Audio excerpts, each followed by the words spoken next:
హిమాచల ప్రదేశ్ జానపద కథ. ఇద్దరు అన్నదమ్ములు. ఛత్రపూర్ రాజ్యాన్ని జ్ఞానచంద్ అనే రాజు పరిపాలించేవాడు. పేరుకు జ్ఞానచందే తప్ప ఆయన గుణగణాల్లో కానీ స్వభావంలో కానీ మచ్చుకు కూడా జ్ఞానం కనిపించేది కాదు. ప్రజల సంక్షేమం పట్ల ఏమాత్రం శ్రద్ధ కనపరిచేవాడు కాదు. వ్యవసాయాభివృద్ధికి బావులు చెరువులు తవ్వించటం, బాటలు వేయడం మొదలైన వాటిని పూర్తిగా ఉపేక్షించాడు. దాంతో ప్రజలు తినడానికి తిండి, తాగడానికి నీళ్లు లేక తరచూ కరువు కాటకాలతో కటకటలాడసాగారు.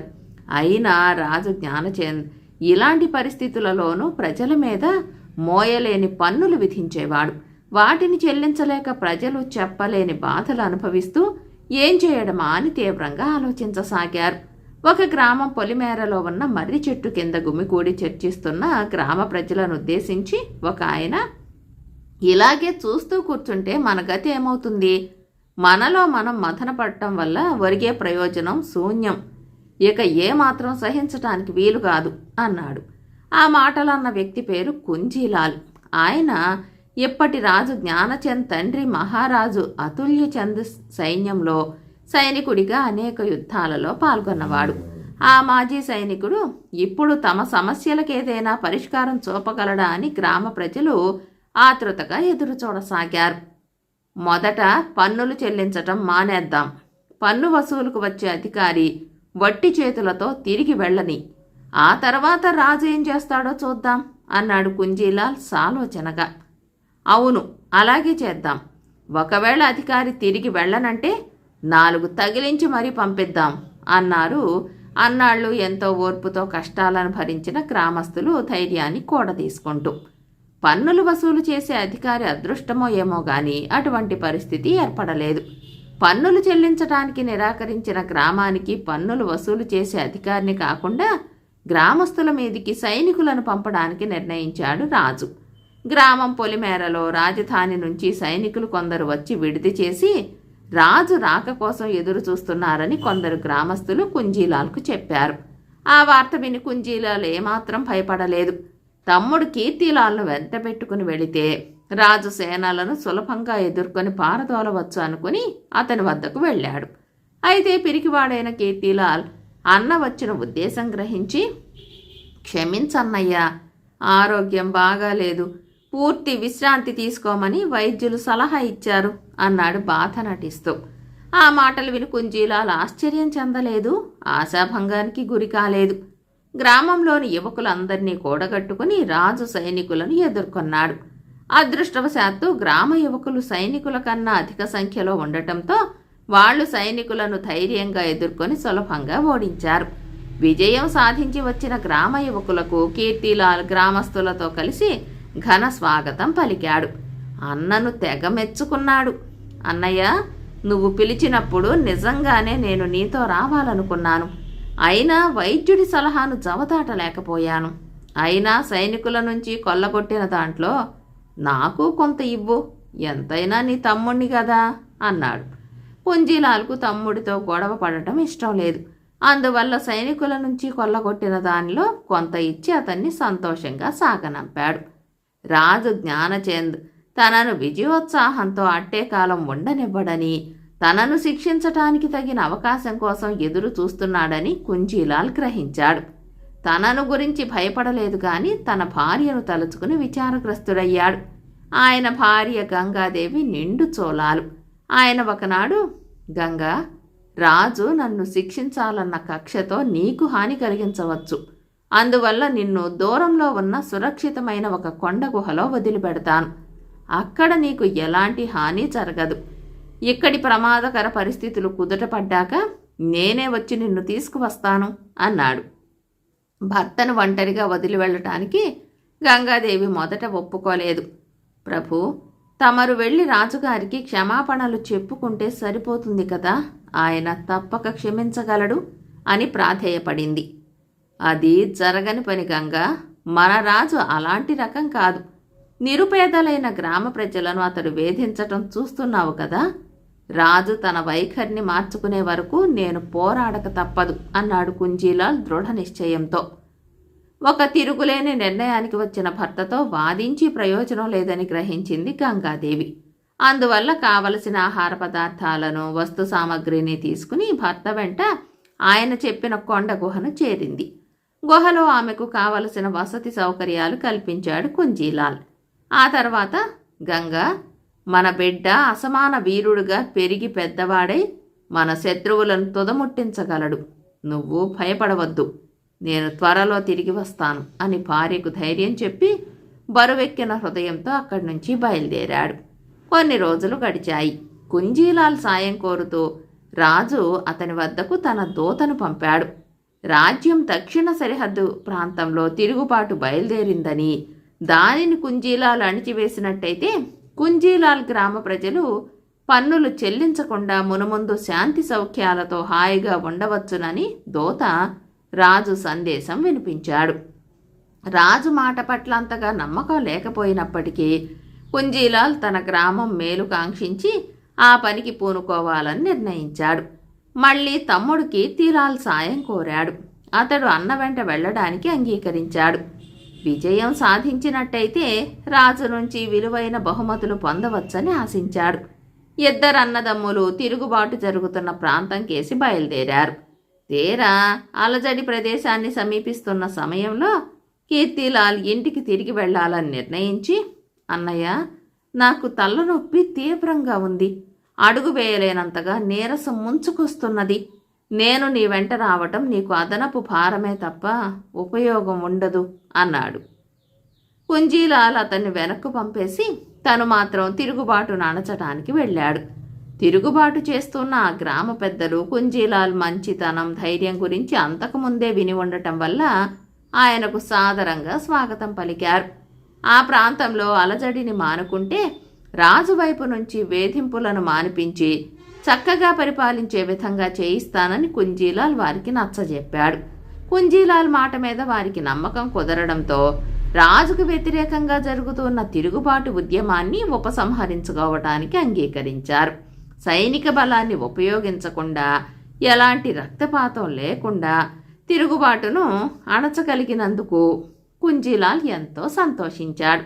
ఈ శుభవార్తను రాజుకు తెలియజేయడానికి ఉత్సాహంతో బయలుదేరాడు. మార్గమధ్యంలో కీర్తిలాల్ కనిపించటంతో, ఇంకా ఇంటికి వెళ్ళలేదా తమ్ముడు అని అడిగాడు.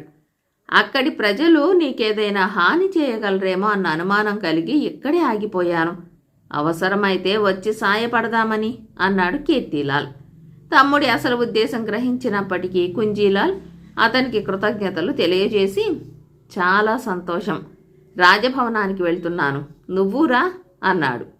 అవునవును, తప్పకుండా వస్తాను.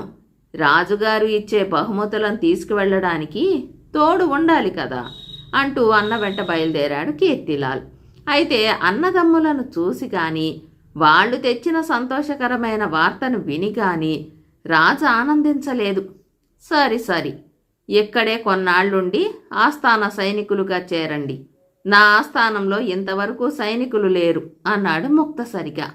కొన్నాళ్లు గడిచేసరికి ఇద్దరన్నదమ్ముల మధ్య ప్రేమానురాగాలు లేవని రాజు గ్రహించాడు. కీర్తిలాల్ ధనాశాపరుడని, డబ్బుకు ఎలాంటి ఘాతుక చర్యకైనా పాల్పడగలడని కూడా పసిగట్టాడు. కుంజీలాల్ను కీర్తిలాల్ చేతులతోనే కడతేర్చే మార్గం ఆలోచించాడు. కీర్తిలాల్ను ఒకరోజు మంచిగా చేరపిలిచి, అన్నను హతమార్చినట్టయితే అతనికి తన కుమార్తెనిచ్చి వివాహం చేస్తానని ఆశ చూపాడు. కీర్తిలాల్ అన్నతో కలిసి ఒకే గదిలో పడుకుని నిద్రపోవడం వల్ల రాజు చెప్పినట్టు చేయటం అతనికి చాలా సులభమైపోయింది. గుట్టు చప్పుడు కాకుండా ఆ దారుణ కృత్యాన్ని పూర్తి చేసి రాజు వద్దకు వెళ్ళాడు కీర్తిలాల్, రాజకుమార్తెను పెళ్లాడుదామన్న పేరాశతో. అయితే రాజు తోడబుట్టిన అన్న మీద ఇసుమంత ప్రేమ, కనికరం లేకుండా రాక్షసుడిలా ప్రవర్తించిన నీకు ఎవడైనా కుమార్తెనిచ్చి పెళ్లి చేయగలడా? నువ్వు చేసిన నేరానికి నీకు మరణదండన విధించాలి. నా ప్రోద్బలంతో చేశావు గనుక యావజ్జీవ కారాగార శిక్ష విధిస్తున్నాను అంటూ భటులకు అప్పగించాడు. అదే సమయంలో అక్కడ కుంజీలాల్ గ్రామంలో కుంజీలాల్ విజయంతో తిరిగి రాగలడని ఆయనకు ఘనంగా స్వాగతం పలకడానికి ఏర్పాట్లు చేస్తున్న ప్రజలు ఆయన మరణ వార్త విని తలపై పిడుగుపడ్డట్టు విలవిల్లాడిపోయారు.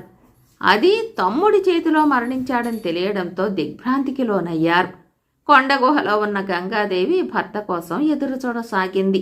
రోజులు, వారాలు, నెలలు, సంవత్సరాలు గడిచిపోయినా ఆయన నుంచి ఎలాంటి సమాచారము రాకపోవడంతో విచారపడసాగింది.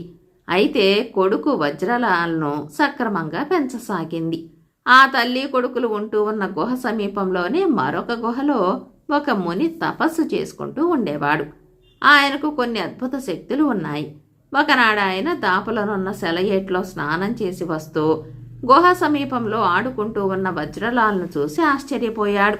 వజ్రలాల్ మునిని తల్లి వద్దకు తీసుకువెళ్ళాడు. గంగాదేవి తమ బాధలను మునికి చెప్పుకున్నది. ముని దివ్య దృష్టితో కుంజీలాల్కు వాటిల్లిన అపాయాన్ని తెలుసుకున్నాడు. వజ్రలాల్కు విద్యాబుద్ధులు నేర్పి వాడి తండ్రిని హతమార్చిన వారి మీద పగ సాధించేలా చేస్తానని గంగాదేవికి మాట ఇచ్చాడు. ఆ ప్రయత్నంలో తన బిడ్డకు ఎలాంటి ఆపద వాటిల్లకూడదని గంగాదేవి భయపడింది. అలాంటి భయం వద్దని ముని ఆమెకు ధైర్యం చెప్పాడు. ధరిస్తే మాయమైపోయే ఒక చొక్కాను ముని వజ్రలాల్కు ఇచ్చాడు. వజ్రలాల్ అమ్మ దీవెనలు, ముని ఆశీస్సులు పొంది ముని ఇచ్చిన చొక్కాను వేసుకుని అదృశ్యంగా రాజభవనం కేసి బయలుదేరాడు. ఏమాత్రం ఇబ్బంది లేకుండా రాజభవనంలో ప్రవేశించాడు. జ్ఞానచంద్, ఈ రోజుతో నీ పాపం పండింది. నీ మాట నమ్మిన నా తండ్రిని మోసగించావు. సొంత తమ్ముడి చేతే చంపించావు. ఆయన తమ్ముణ్ణే ఈ నేరం చేయడానికి పురికొల్పావు. ఇది స్వయంగా హత్య చేయడం కన్నా 100 రెట్లు ఘోరమైనది అన్న మాటలు విని రాజు జ్ఞానచంద్ హడలిపోయాడు. మాటలు ఎక్కడి నుంచి వస్తున్నాయో గ్రహించలేకపోయాడు. నువ్వెవరు? ఎక్కడి నుంచి మాట్లాడుతున్నావు అని అడిగాడు రాజు వణుకుతున్న కంఠస్వరంతో. నీకది తెలియనవసరం లేదు అన్నాడు వజ్రలాల్ అదృశ్యంగానే. మరుక్షణమే రాజు కింద పడి గిలగిల తన్నుకుంటూ ప్రాణాలు వదిలాడు. వజ్రలాల్ తల్లి వద్దకు తిరిగి వెళ్ళాడు.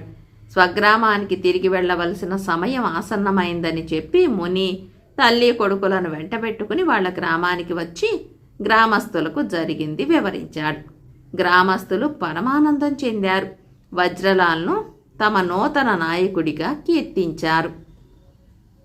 కథ సమాప్తం. బద్ధకస్తుడు. సోమశర్మ కలిగిన వారింట పుట్టాడు. విద్యాభ్యాసం చేస్తున్నప్పటి నుంచి అతడికి కావ్యాలు చదివి వాటిలోని కథలను ఇతరులకు చెప్పడం ఎంతో ఇష్టం. కావ్యాల్లో చదివినప్పటికంటే అతడు చెప్పిన తర్వాతే ఆ కథలు ఎక్కువగా బాగున్నాయని మిత్రులు అతనికి మహాకవి అని బిరుదిచ్చి, నువ్వు కూడా ఓ మహాకావ్యం రాసి మేము గర్వపడేలా చేయాలి అన్నారు. నాకెంతో ఇష్టమైన పాండవుల అజ్ఞాతవాసం కథను కావ్యంగా రాస్తాను, కానీ ఇప్పుడు కాదు, చదువు పూర్తయ్యాక అన్నాడు సోమశర్మ. కొన్నాళ్లకు సోమశర్మ చదువు పూర్తయింది. మిత్రులు అతన్ని కావ్యరచనకు పూనుకోమన్నారు. అతడు వారితో, నాకు తాళపత్రాల మీద రాసింది చదవడం అంటే ఉత్సాహమే, కానీ నేనే ఘంటం చేతపట్టి అక్షరాలు రాయాలంటే మహాబద్ధకం. కాబట్టి నేను కవిత్వం చెబుతుంటే మీరెవరైనా రాసి పెట్టండి అన్నాడు. సోమశర్మలా అనగానే మిత్రులిద్దరు సరేనని ముందుకొచ్చారు. సోమశర్మ వారితో, నేను మనసులో ఉత్సాహం పుట్టినప్పుడే తప్ప ఎప్పుడంటే అప్పుడు కవిత్వం చెప్పలేను. కాబట్టి మీరిద్దరూ మా ఇంటికి మకాం మార్చి ఎల్లప్పుడూ మాతోనే ఉంటూ నేను చెప్పినప్పుడల్లా రాస్తూ ఉండండి అన్నాడు. అలా మాకు కుదరదు. నువ్వు బద్ధకం విడిచిపెట్టి స్వయంగా రాయడం అలవాటు చేసుకో. లేదు, త్వరగా పెళ్లి చేసుకో. నీ భార్య ఎల్లప్పుడూ నీతోనే ఉంటుంది కాబట్టి ఉత్సాహం పుట్టినప్పుడల్లా నువ్వు చెబుతుంటే ఆమె రాస్తుంది అన్నారు మిత్రులు. కొన్నాళ్లకు సోమశర్మకు సుచల అనే యువతితో పెళ్ళయింది. అతడి మిత్రులు ఆమెను కలుసుకుని, నీ భర్త మహాకవి, అతడి చేత కావ్యరచన చేయించే బాధ్యత నీదే అన్నారు. అందుకు ఆమె సరేనంది. కానీ ఆమెకు పగలంతా ఇంటి బాధ్యతలుండేవి. చీకటి పడ్డాక సోమశర్మకు నిద్రపైన ఎక్కువ, కవిత్వం పైన తక్కువ దృష్టి ఉండేది. అయినా అడపాదడపా 1-6 పద్యాలు చెప్పగా అతి కష్టం మీద ఏడాదిలో 20 పద్యాలు అయ్యాయి. వాటిని విన్న మిత్రులు, నీ కవిత్వం చాలా గొప్పగా ఉంది, బద్ధకాన్ని వదిలి త్వరగా కావ్యాన్ని పూర్తి చెయ్యి అన్నారు. వారి పొగట్టలు సోమశర్మ ఉత్సాహాన్ని పెంచగా కావ్యాన్ని త్వరగా పూర్తి చేయాలని అనుకున్నాడు. కానీ ఆ రోజే సుచలను పురిటికి పుట్టింటికి తీసుకువెళ్ళడానికి అత్తమామలు వచ్చారు. సోమశర్మ దిగులుగా సుచలతో, నువ్వు తిరిగొచ్చేదాకా నా కావ్యాన్ని ఎవరు రాస్తారు అన్నాడు. అందుకు సుచల నవ్వి, తిరిగి వచ్చాక కూడా పగలంతా నాకు రాత్రి పగలు కూడా చంటిబిడ్డతోనే సరిపోతుంది. కాబట్టి బద్ధకం విడిచి మీ కావ్యాన్ని మీరే రాసుకోండి అన్నది. ఆమె పుట్టినింటికి వెళ్ళి పండంటి బిడ్డతో తిరిగొచ్చింది. కానీ సోమశర్మ కావ్యం 20 పద్యాల దగ్గరే ఆగిపోయింది. అందుకు ఆమె నొచ్చుకున్న భర్తకు కావ్యం రాసి పెట్టేందుకు తీరుబడి చేసుకోలేకపోయింది. ఈ సంగతి తెలిసిన మిత్రులు సోమశర్మతో, కావాలన్నా అందరూ కవిత్వం చెప్పలేరు. నువ్వు మా మాట విని బద్ధకాన్ని విడిచిపెట్టి కావ్యాన్ని త్వరగా పూర్తి చెయ్యి అంటూ మందలించారు. మీరు నా మిత్రులు, నా మీద అభిమానం కొద్దీ నా కవిత్వం గొప్పగా ఉన్నదని మీరంటే చాలదు. ఎవరైనా పేరు మోసిన గొప్ప కవి ఆ మాట అనేదాకా నాలో ఉత్సాహం పుట్టదు అన్నాడు సోమశర్మ. అప్పుడు అతని మిత్రులు రాజ్యసన్మానం పొందిన సారస్వతుడనే కవిని ఆహ్వానించి సోమశర్మ ఇంటికి తీసుకువచ్చారు. ఆయన సోమశర్మ రాసిన పద్యాలు చదివి, నీవు సరస్వతి ప్రసన్నుడివి, త్వరగా కావ్యం పూర్తి చెయ్యి, నీకు రాజసన్మానం జరిపించే పూచి నాది అని చెప్పి వెళ్ళాడు. సోమశర్మ మిత్రులతో, నాకు సరస్వతి ప్రసన్నత ఉంటే సమయం వచ్చినప్పుడు ఆమె నా బద్ధకం పోగొట్టి నా చేత కవిత్వం రాయిస్తుంది, అంతవరకు వేచి ఉంటాను అన్నాడు. ఈలోగా ఆ ఊరికి చరకుడనే యోగి వచ్చి ఆ ఊరి గుడిలో మకాం పెట్టాడు. మనిషికి బద్ధకము, మందకొడితనము శాపాలంటాడు ఆయన. వాటిని పోగొట్టి ఆ స్థానంలో చురుకుదనం ప్రవేశపెట్టే ఉపాయాలు ఎన్నో ఆయనకు తెలుసని ఊళ్ళో బాగా ప్రచారమయ్యింది.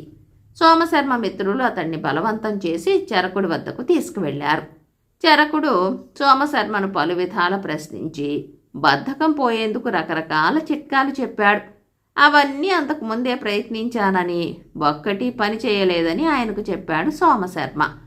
అది విని చరకుడు పెదవి విరిచి, నాయనా, ఇంతకాలం నేను గొప్ప యోగినని, నాకు అసాధ్యమన్నది లేదని గర్వపడేవాణ్ణి. ఈరోజు నా గర్వం అణిగింది. నీ బద్ధకం పోగొట్టడం నా వల్ల కాదు అన్నాడు. సోమశర్మ మందహాసం చేసి అక్కడి నుంచి బయలుదేరాడు. సోమశర్మ మిత్రులు అతడితో వెళ్ళక చరకుడితో, స్వామి, తమరింత సులభంగా ఓటమిని ఒప్పుకోవడం ఆశ్చర్యంగా ఉంది అన్నారు. చరకుడు చిరునవ్వు నవ్వి, నాయన్లారా, తమ బద్ధకానికి బాగా సిగ్గుపడి దాన్ని పోగొట్టుకోవాలనుకునే వారికి నా చిట్కాలు బాగా పనిచేశాయి. సోమశర్మ తన బద్ధకానికి సిగ్గుపడడు సరికదా, గర్వపడుతున్నాడు. అతడికి కవిత్వం చెప్పడం కంటే బద్ధకస్తుడనిపించుకోవటమే ఎక్కువ ఇష్టం. అందుకే నా చిట్కాలు ఒక్కటి అతనికి పనికి రాలేదు అన్నాడు. కానీ మా సోమశర్మ మహాకవి, అతడి చేత కావ్యం రాయించాలన్న మా కోరిక ఈ జన్మకు తీరదంటారా స్వామి అని అడిగారు సోమశర్మ మిత్రులు. దానికి చరకుడు, నిజమైన కవులు కావ్యరచనకు బద్ధకించరు. సోమశర్మకు కవిననిపించుకోవాలన్న కోరిక ఉన్నది కానీ కావ్యం రాయగల సత్తా లేదు. అందుకని బద్ధకం వంకపెట్టి తప్పించుకుంటున్నాడు. కొందరు గొప్ప కవులు ప్రోత్సహించినా కావ్యం రాయని సోమశర్మ మహాకవి ఎలా అవుతాడు? ఇక మీదట మీరు అతన్ని మహాకవి అనడం మాని బద్ధకస్తుడు అనడమే న్యాయం. ఈరోజే నేను తీర్థయాత్రకు బయలుదేరుతున్నాను. 3-4 నెలల్లో మీ ఊరుకు తిరిగి వస్తాను అన్నాడు. చరకుడు సోమశర్మను గురించి అన్న మాటలు ఊరంతా ప్రచారమయ్యింది. ఆ రోజు నుంచి అందరూ సోమశర్మను కవి అనడం మాని బద్ధకస్తుడని మాత్రమే చెప్పుకోసాగారు. ఇది విన్న అతను అవమానంతో కృంగిపోయాడు. ఎక్కడి మహాకవి అన్న పేరు, ఎక్కడి బద్ధకస్తుడన్న ఏసడింపు? సోమశర్మలో భావోద్వేగం పెల్లుబుకింది. నిజంగానే తాను మహాకవినన్న గుర్తింపు రావాలన్న పట్టుదల కలిగింది. అతడు స్వయంగా కంఠం పట్టి కొన్నాళ్లపాటు రాత్రింబవళ్ళు ఏకాగ్రతతో కృషి చేసి 3 మాసాల్లోనే తన కావ్యాన్ని పూర్తి చేశాడు. దానికి రాజాదరణ లభించి అతడికి సన్మానం కూడా జరిగింది. దాంతో అతనికి ప్రజల మధ్య మహాకవి అన్న గుర్తింపు లభించి బద్ధకస్తుడన్న పేరు మటుమాయమయ్యింది. తిరిగి 4 మాసాల తర్వాత చరకుడు ఆ ఊరుకొచ్చాడు. సోమశర్మ మిత్రులు ఆయన వద్దకు వెళ్ళి అతన్ని గురించి చెప్పి, స్వామి, తమ చిట్కాలు చేయలేని పని మా సోమశర్మ పట్టుదల చేసింది అన్నారు గర్వంగా. చరకుడు అలాగా అంటూ నవ్వి, నాయన్లారా, పట్టుదలతో మనిషి సాధించలేనిది ఉండదు. పట్టుదల లేకుండా సాధించగలిగేది ఉండదు.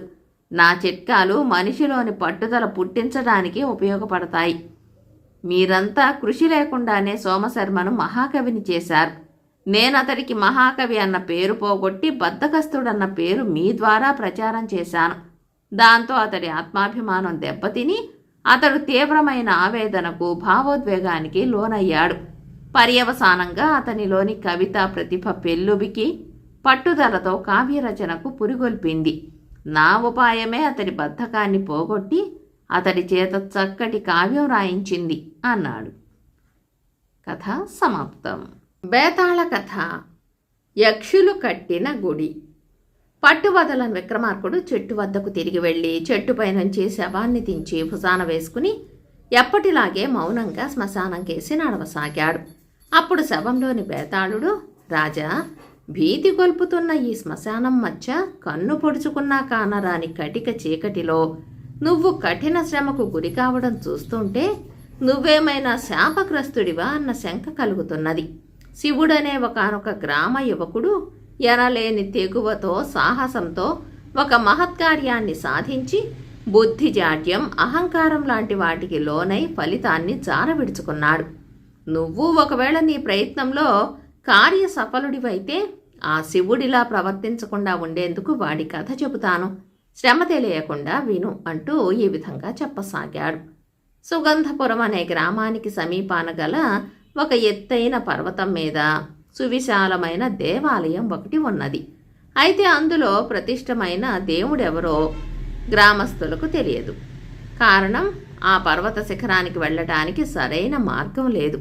ఆ ప్రదేశమంతా విషసర్పాలతో, ముళ్ల పొదలతో భీభత్సంగా ఉంటుంది. ఆ గ్రామంలో శివుడనే ఒక 20 ఏళ్ల యువకుడు ఉండేవాడు. వాడికి ఊహ తెలిసినప్పటి నుంచి భక్తుల కథలు వినడం, ఆ తర్వాత చదవడంలో చాలా ఆసక్తి ఉండేది. వాడు మంచి తెలివి కలవాడు, అంతకు మించి తిరుగులేని సాహసి. వాడికి బాల్యం నుంచి పర్వతం మీది దేవాలయంలోని దేవుణ్ణి దర్శించాలనే కోరిక ఉండేది. ఒక రోజున వాడు తన మనసులోని కోరికను తల్లికి చెప్పాడు. అది వింటూనే ఆమె బెంబేలు పడిపోతూ, నాయనా, ఇలాంటి కోరికతో దుస్సాహసానికి పాల్పడకు. మన గ్రామపు శివాలయం ఆవరణలో ఉన్న బైరాగి కొన్నాళ్ల క్రితం ఆ పర్వతం ఎక్కి ఆ పైనున్న దేవాలయాన్ని చూడాలనే ప్రయత్నంలో ఒక కన్ను పోగొట్టుకున్నాడు అన్నది. ఆ మర్నాడు శివుడు బైరాగి వద్దకు వెళ్ళి తను పర్వతం మీది దేవాలయాన్ని చూడాలనుకుంటున్నట్లు చెప్పాడు. అప్పుడు ఆ బైరాగి శివుడి భుజం తట్టి, ఆ పర్వత శిఖరం చేరటం ఏమంత అసాధ్యం కాదు. నేను ఆ పర్వత శిఖరం చేరాను, కానీ అక్కడ ఒక కోపదారి అయిన యక్షుడొకడు శపించిన కారణంగా కన్ను ఒకటి పోగొట్టుకున్నాను. నువ్వు పర్వత శిఖరం చేరగల ఉపాయం మాత్రం చెప్పగలను. ఆ తర్వాత అంతా నీ అదృష్టం అని ఆ ఉపాయం ఏమిటో చెప్పాడు. శివుడు తన బైరాగి దగ్గరకు వెళ్ళిన సంగతి తల్లికి చెప్పలేదు. ఒక వారం రోజులాగి వాడు ఒకనాటి ఉదయపు వేళ మహాశివుడికి ప్రీతిపాత్రమైన మారేడు దళాలు వెంట తీసుకుని పర్వతం ఎక్కడానికి బయలుదేరాడు. బైరాగి చెప్పినట్టే పర్వతం దిగువ భాగాన ఒక బండరాయి మీద మహాశివుడి రూపం లీలగా చెక్కబడి ఉంది. శివుడు ఆ రూపానికి నమస్కరించి మారేడు దళాలను పాదాల వద్ద కొద్దిసేపు ఉంచి తీసుకుని తల మీద పెట్టుకున్నాడు. ఆ దళాల మహిమ వల్ల ముళ్ళు గుచ్చుకోవు, విషసర్పాలు అసలు దగ్గరకు రావు. ఇది బైరాగి ఎంతో శ్రమించి తెలుసుకున్న రహస్యం. మిట్ట మధ్యాహ్న సమయానికి శివుడు సగం పర్వతం ఎక్కగలిగాడు.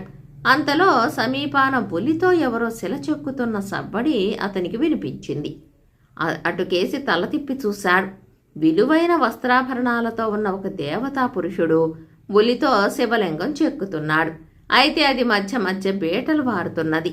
బైరాగి చెప్పిన యక్షుడు అతడే అని గ్రహించిన శివుడు మెల్లగా అతడి ముందుకు వెళ్ళి వినయంగా నమస్కరించాడు. దేవతా పురుషుడు తల ఎత్తి శివుణ్ణి చూస్తూనే కోపంగా, ఓహో, అల్పమానవులకు నా బోటి యక్షుడు కూడా ఎంత చులకనైపోయాడు. ఆ మధ్య ఒక బైరాగి, ఇప్పుడు నువ్వు. స్వార్థపరులైన మీ మానవుల వలన మా పూజలకు ఆటంకం కలగకుండా పర్వత మార్గాన్ని దుర్గమం చేశాం. అయినా ఎలా ఇక్కడికి రాగలిగావు? అలనాడు వచ్చిన బైరాగి ఒక కన్ను పోగొట్టుకున్నాడు, ఎరగవా అని ప్రశ్నించాడు. ఆ ప్రశ్నకు శివుడు వినయంగా, యక్షోత్తమ, మీరు శపించిన బైరాగి ద్వారా మీ యక్షులు ఈ పర్వత ప్రాంతాన మహాశివుడి పట్ల చేసిన అపచారాన్ని గురించి విన్నాను.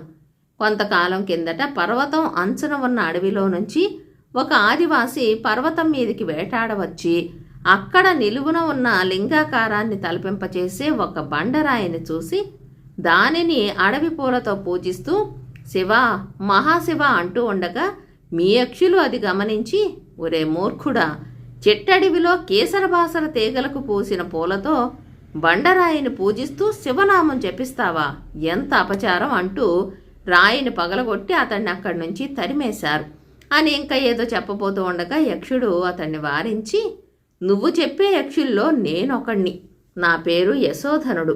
ఇదంతా ఈ పర్వతం మీద తిరుగుతున్న ఏ యక్షుడి నుంచో ఆ బైరాగి తెలుసుకుని ఉంటాడు. దీనికన్నా ముఖ్యమైన సంగతి ఏమిటంటే, ఆదివాసిని ఇక్కడి నుంచి తరిమేసిన మరుక్షణం మహాశివుడు మేఘ గంభీర స్వరంతో కల్లా కపటం ఎరుగని నా భక్తుణ్ణి పరిహసించటమే కాక అతడు పూజిస్తున్న నా రూపాన్ని పగలగొట్టారు గనుక ఈ పర్వతం మీద నాకు ఒక ఆలయాన్ని నిర్మించి అందులో ఎలాంటి లోపము లేని శివలింగాన్ని ప్రతిష్ఠించండి. నిస్వార్థపరుడైన నా భక్తుడికి మాత్రమే అది సాధ్యపడుతుంది. అంతవరకు మీరంతా ఈ పర్వతాన్ని వదిలి మీ లోకాలకు పోలేరు అని శాసించాడు అని చెప్పాడు. ఇది విన్న శివుడు అద్భుతం చెంది, యక్షోత్తమ, ఎలాంటి లోపమూ లేని శివలింగాన్ని తయారు చేయడం అంత కష్టమా అని అడిగాడు. ఆ ప్రశ్నకు యక్షుడు ఉస్సూరుమంటూ, అవును, ఆలయం అయితే నిర్మించాం, కానీ ఏ లోపమూ లేని శివలింగాన్ని తయారు చేయటం అసాధ్యంగా తోస్తున్నది. చూస్తున్నావు కదా, ఈ శివలింగం మధ్యలో బీటలు పడిపోతున్నది అన్నాడు. అప్పుడు శివుడు యక్షుడు చెక్కుతున్న శివలింగానికేసి చూస్తూ చేతులు జోడించి, మహాశివ, నిన్ను భక్తితో సేవించుకునే అర్హత మా బోటి సామాన్య మానవులకు కూడా ఉన్నది. మా గ్రామస్తులే కాక మరెందరో భక్తులు మిమ్ములను సేవించటం కోసం తపిస్తున్నారు. ఎవరి ప్రయత్నం ప్రమేయం లేకుండా మీరే స్వయంగా వెళ్ళి ఆలయంలో ప్రతిష్ఠితులు కండి అన్నాడు. ఆ మరుక్షణం బేటల వారి ఉన్న శివలింగం నునుపుదేరి నీలి కాంతులతో మెరిసిపోయింది. శివుడు యక్షుడు అబ్బురపాటుతో చూస్తూ ఉండగానే అది అక్కడ మాయమై ఆలయ గర్భగుడిలో ప్రతిష్ఠితమయ్యింది. వెంటనే శివుడు యక్షుడు ఆలయం కేసి పరిగెత్తారు. పర్వతం మీద ఉన్న యక్షులందరూ ఆలయాన్ని చేరి శివలింగాన్ని అభిషేకించారు. తర్వాత యశోధనుడు మిగతా యక్షులకు శివుణ్ణి గురించి చెప్పి అతడితో, మహాశివుడి పట్ల నీ భక్తి సాటి లేనిది. యక్షులమైన మేము ఎల్లవేళలా ఇక్కడ ఉండటం శాస్త్రసమ్మతం కాదు. మహాశివుడికి ప్రీతిపాత్రుడవైన నువ్వు ఈ ఆలయ నిర్వహణ బాధ్యతలు స్వీకరించవలసిందిగా కోరుతున్నాను అన్నాడు. దానికి శివుడు, మీ ఆదరణకు చాలా కృతజ్ఞుణ్ణి. మీరు నిర్మించిన ఈ అద్భుత ఆలయాన్ని దర్శించుకునే అవకాశాన్ని మా మానవులకు కల్పించండి. అలాగే మీ శాపం వల్ల ఒక కన్ను పోగొట్టుకున్న బైరాగికి దాన్ని మళ్ళీ వచ్చేలా చేయండి. అయితే నేను ఆలయ బాధ్యతలు స్వీకరించలేను, ఇక సెలవు అని అక్కడి నుంచి వెనుతిరిగాడు. బేతాళుడు ఈ కథ చెప్పి, రాజా, యక్షులంతటి వాళ్ళకే సాధ్యపడని శివలింగ ప్రతిష్టాపన చేసిన శివుడు వాళ్ళు కోరిన ఆలయ నిర్వహణ బాధ్యతలు చేపట్టడానికి ఎందుకు నిరాకరించాడు? అది ఇప్పటి తన స్థాయికి తగినది కాదన్న చులకన భావమా, లేక ఆ క్షణంలో ఏదైనా బుద్ధిమాంద్యానికి లోనయ్యాడా? ఇవేమీ కాక వాడిలో మరేదైనా స్వార్థబుద్ధి చోటు చేసుకున్నదా? ఈ సందేహాలకు సమాధానం తెలిసి కూడా చెప్పకపోయావో నీ తల పగిలిపోతుంది అన్నాడు. దానికి విక్రమార్కుడు, బాల్యం నుంచి భక్తుల కథలు వినడం చదవడంలో ఆసక్తి గలవాడు గనుకనే శివుడు ఎవ్వరూ సాహసించని పర్వతం మీదికి ధైర్యంగా వెళ్ళగలిగాడు. అక్కడ వాడి భక్తి ప్రభావం కారణంగానే శివలింగ ప్రతిష్టాపన జరిగింది. ఆ అద్భుతాన్ని స్వయంగా తిలకించిన వాడిలో భక్తిభావం ఇనుమడించటం, ఆధ్యాత్మిక విషయాల గురించి మరింత లోతుగా తెలుసుకోవాలన్న జిజ్ఞాస కలగడం సహజం. అందువల్ల వాడిలో ఆలయ నిర్వహణ పట్ల చులకన భావం లేదని తెలుస్తూనే ఉన్నది. అలాంటి భక్తి ప్రపత్తులు గల వ్యక్తుల్లో బుద్ధిమాంచం, స్వార్థం లాంటివి ఉండేందుకు ఏమాత్రం అవకాశం లేదు. శివుడిలోని మహాశివుణ్ణి చూడాలన్న కోరిక కేవలం స్వార్థం కాదు, అదొక మహోన్నతమైన తపన, మానవ ప్రేమను తనలో ఇముడ్చుకున్న దివ్య ప్రేమ. ఆలయంలో శివుణ్ణి దర్శించాక అతడు అక్కడి నుంచి వెళ్ళడం మరిన్ని ఆధ్యాత్మిక శిఖరాలను అధిరోహించడానికే గాని స్వార్థంతో కాదు. అది విశాల మానవ కళ్యాణంతో ముడిపడినది అన్నాడు. రాజుకి ఈ విధంగా మౌనభంగం కలగగానే బేతాళుడు శవంతో సహా మాయమై తిరిగి చెట్టెక్కాడు. కథ కంచికి మనమింటికి.